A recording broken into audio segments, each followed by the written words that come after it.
Voici une autre façon de rechercher par image. Je recherche image et ensuite je recherche parcourir toutes les collections. J'ai toute une série de collections, 33 427 titres par ordre alphabétique. Je peux les consulter page par page. Donc vous allez voir qu'il y a 40 pages. J'y trouve les titres de la collection et ensuite je retrouve la quantité d'images et le nombre d'images qui sont indexées et les types de documents. Donc les actes d'inhumation, de mariage, de baptême et ainsi de suite, des cimetières par exemple. Donc, pour rechercher, j'ai deux options, soit des recherches par document indexé comme ceci, donc, et j'utilise les filtres.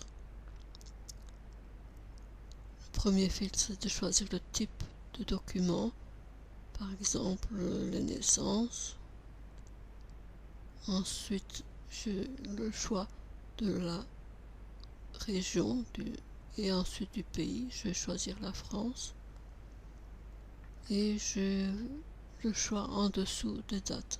Je vais laisser de côté les dates et je vais simplement faire une mise à jour. Pour voir la liste, je referme cette partie et j'ai sélectionné la France, la liste des collections, et je retrouve par exemple par ordre alphabétique des régions, donc en Auvergne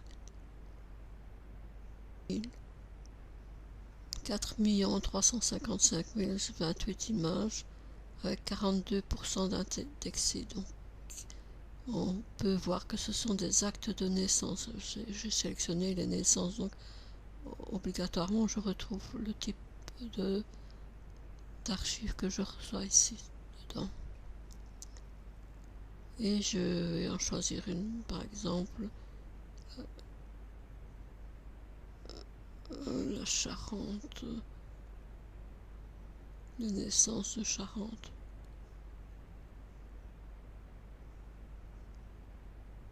Je me retrouve donc dans la recherche par image et ici j'ai 79 documents avec d'autres communes et j'ai le choix. Par exemple, je vais chercher Marillac et tous les documents qui concernent Marillac, Charente, France, ce sont des index généralement et je vous montre les images.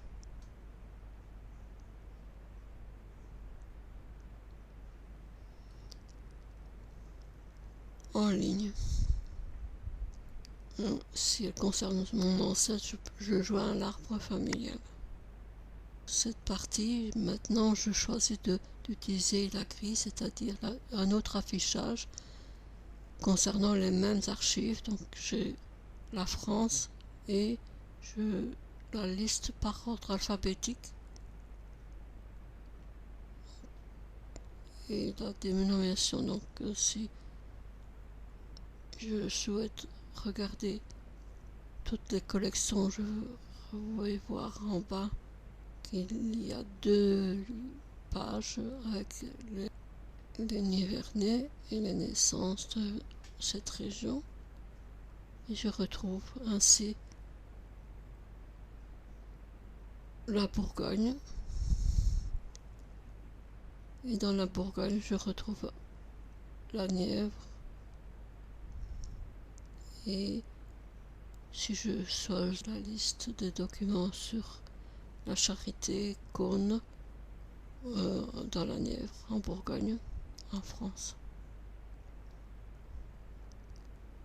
Et je retrouve les documents d'archives disponibles avec la Charité Notre-Dame et je consulte les images page par page. Et voilà l'archive avec les actes. Le baptême et les mariages sont mélangés, donc automatiquement on peut consulter toutes les images. Donc il y a les baptêmes. Et je note aussi le nombre d'images qui sont indexées.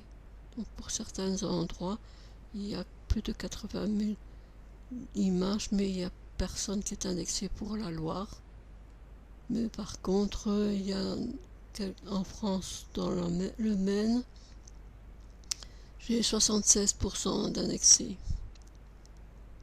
C'est une indication importante qui nous permet de choisir la façon de rechercher. S'il y a beaucoup de noms d'indexés, une recherche par nom est très utile. S'il n'y a rien qui est indexé, ça vaut la peine de rechercher des noms qui se trouvent dans cette partie-là de la France. Images. On a aussi une option de voir les dernières images ajoutées et je retrouve la liste avec le filtre, chercher l'Italie et le pays, tout simplement, et je cherche des décès et je les mets à jour. Et voici ma liste concernant les dernières images qui ont été numérisées concernant l'Italie, et je peux préciser ma recherche. Par exemple, pour la Sicile, je me retrouve avec toute une série de documents qui sont nouvellement mis en ligne. Je fais la même chose pour tous les pays.